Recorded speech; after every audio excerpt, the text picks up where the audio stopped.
Y para la entrega del premio, por favor, Presidente Sánchez, Primer Ministro Mario Draghi y Presidente Faust.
Prime Minister Draghi, please. Thank you very much.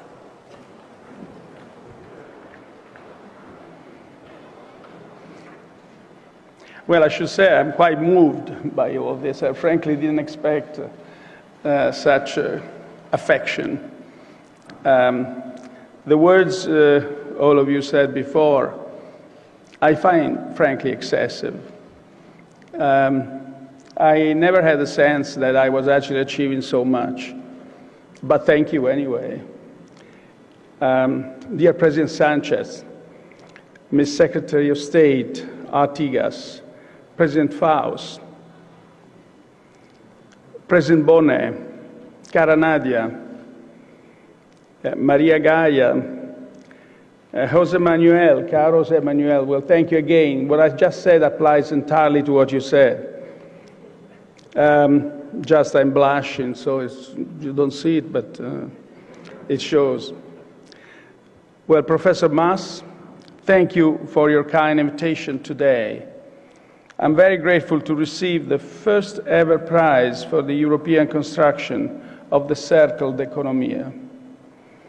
As President Faust reminded us, this event has its roots in the intuition of some young economists, professors, and businessmen from Barcelona who back in 1958 decided to found this circle. Such occasions provide a welcome opportunity to discuss openly and freely how to tackle the pressing economic and social issues of our times and how to continue on the path of European integration. The COVID-19 pandemic has dealt a devastating blow to our lives, our societies, our personal behaviors, and had really depressing effects on our society. At least 3.8 million people have lost their lives, and a fifth of that was in Europe. Italy and Spain have been among the hardest hit countries, with more than 200 deaths combined. The uncertainty from the pandemic, as well as the measures adopted to contain it, have also taken a severe toll on the economy. Gross domestic product in the European Union fell by 6.1%, the largest contraction on record. Italy and Spain saw the sharpest reductions with a drop of 8.9 and 10.8 respectively. The development of a number of effective vaccines has set out a clear path out of this crisis. Across the European Union, we've launched ambitious vaccination campaigns that are succeeding in saving lives and reducing the pressure on our hospitals. Nearly 1 in 2 Europeans have received at least one dose of the vaccine, and 1 in 4 have been fully vaccinated. There have been 140,000 new cases across Europe, across the European Union last week, down from more than 1 million only 2 months ago, which shows that we are much better. We aren't finished yet. The vaccination effort has also allowed us to reopen our economies. Growth is bouncing back. The European Commission forecasts that gross domestic product in the European Union will expand by 4.2% this year. But I think in Italy and Spain, the increase is projected to be 4.2 and 5.9 respectively, and I think, frankly, that these figures will be revised upward as confidence, and probably significantly upwards, as confidence returns among companies and families. I think policymakers across the world should take and must take some credit for the speed of this upturn. Throughout the crisis, governments and central banks have put in place a forceful fiscal and monetary policy response to support the economy. I would say an unprecedented forceful response. I don't think I actually remember a fiscal response of this size since the Second World War. Bank regulators have introduced loan moratoria and suspended some of their prudential rules to prevent the risk of a credit crunch. Not only has this prompt policy reaction avoided an even deeper recession and safeguarded millions of jobs, it has also mitigated the risk of hysteresis and paved the way for a rapid economic recovery. But the protracted uncertainty means that the case for monetary and fiscal expansion still remains compelling. Our objective must be to bring economic activity back to at least the trajectory it had before the pandemic. Only then we will be able to say that we have overcome the impact of the health crisis on our societies and on employment. At the moment, however, all projections suggest that we will not reach this objective without additional stimulus. So, we must act on it promptly and effectively. During the pandemic, we deployed significant resources to protect the productive capacity of our economies. Most of the fiscal expansion was aimed at keeping companies in business and people in employment. Having protected the supply side of our economies, we must now ensure that demand rise to meet those levels of supply. Ideally, we should aim at exceed the pre-pandemic growth trajectory. With higher levels of activity than before, we can compensate for the rise in debt that took place during the health crisis. We also need faster employment growth to create the new jobs that we need. And we shouldn't forget that the global economy is undergoing profound transformation, including the digital and the environmental transition that will require what I think is going to be a massive reallocation of jobs. Maintaining easy demand conditions is therefore essential to ensure that we support workers as they face an increasing risk of dislocation. The overall benign outlook hides a number of important risks. The pandemic appears increasingly under control, but as I said before, is far from over. The vaccination effort has been largely limited to the rich world. Only 0.3% of total doses have been administered in low-income countries, while the richer ones have distributed 85% of the total. Not only is the difference ethically unfair, it's also dangerous. So long as the virus circulates freely, there is a risk of the emergence of new variants. One or more of them may be resistant to our vaccines and undermine the success of our campaigns. So we must continue to invest in research and accelerate our efforts to ensure widespread access to the vaccines. Supporting our scientists will also put us in a much better position when the next pandemic comes. After the second risk, or the third risk that we should have in mind is the following. After a long period of time when it was too low, and we can say that it was just too low, global inflation has picked up recently. The inflation rate across the OECD has hit 3.3% in April, up from 2.4% in March, and it's the highest rate since 2008. Most economists believe this is only a temporary effect due to a combination of pent-up demand, short-term supply bottlenecks, and some base accounting factors. In the Eurozone, however, the core inflation rate, the one that excludes energy and other volatile items, has not moved much, though in the United States it has increased.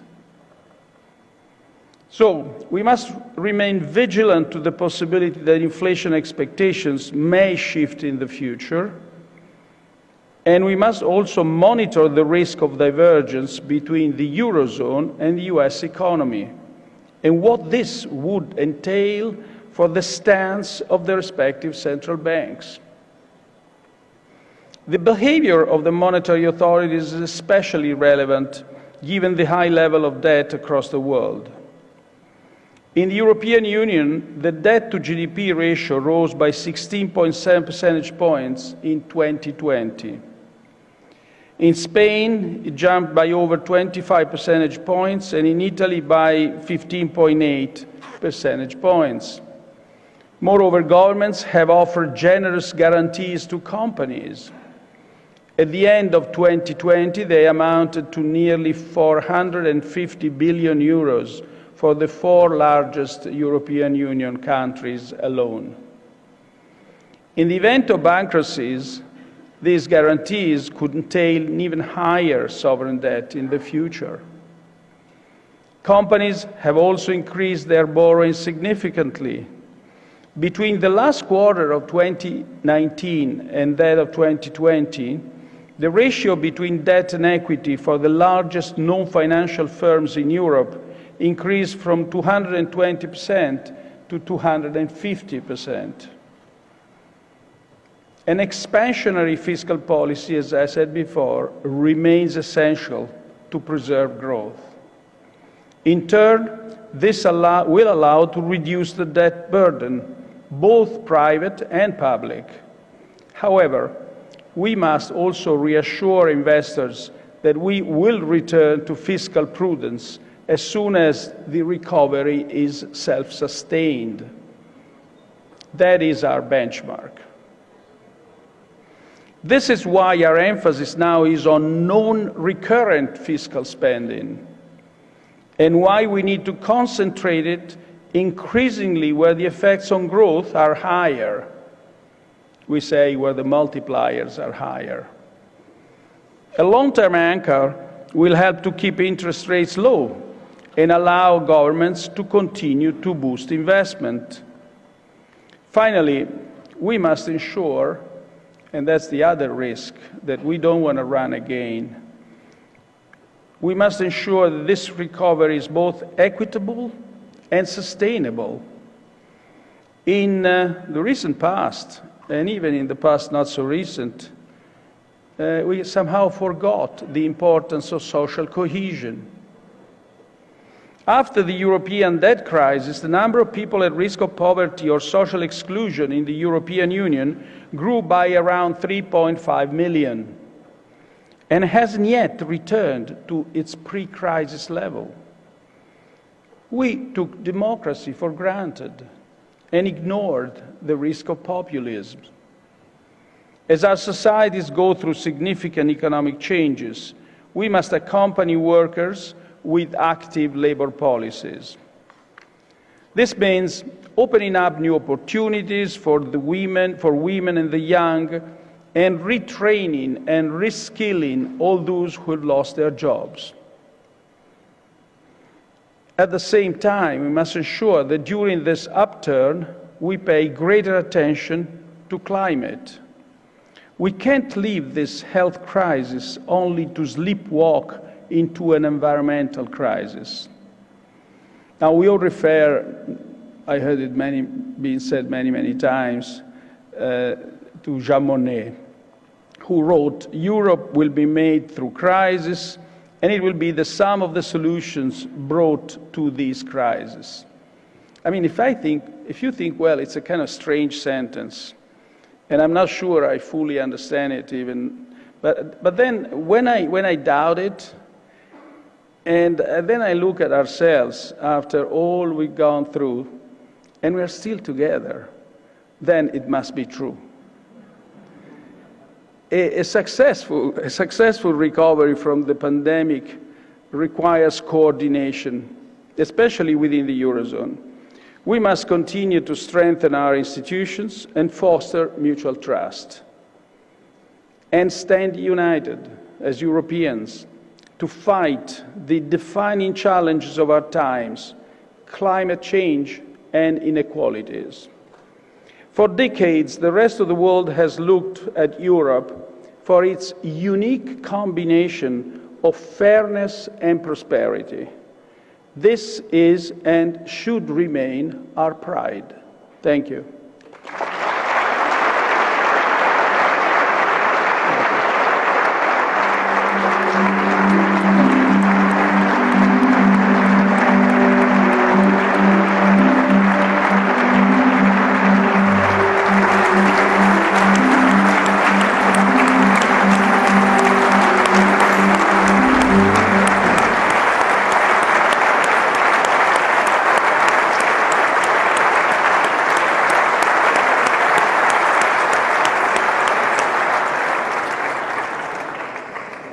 Gracias, primer ministro Draghi.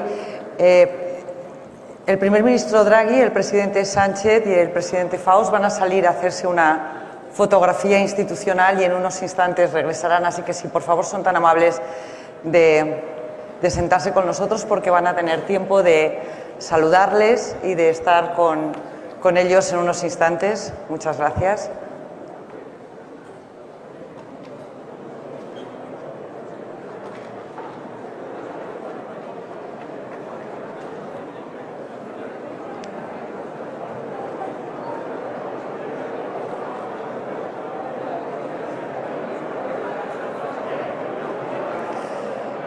Bueno, y si son tan amables de escucharme, por favor, unos instantes hasta que vuelvan los presidentes. Con este acto llegamos al final de esta 36 edición del Cercle de Economía. Recuerden ustedes que hay un almuerzo en la terraza Salt. Quisiera dar las gracias a todos aquellos que han venido aquí de forma presencial y a todos aquellos que nos están siguiendo de forma online. Ha sido 3 días muy intensos, con un montón de conversaciones abiertas y sobre todo titulares que no vamos a olvidar. Queremos dar las gracias también a todos los patrocinadores del Cercle y de esta edición y que les han acompañado durante todo el año de pandemia. Gracias por haber estado ahí. A todos, mucha suerte y hasta el año que viene. Buenas tardes.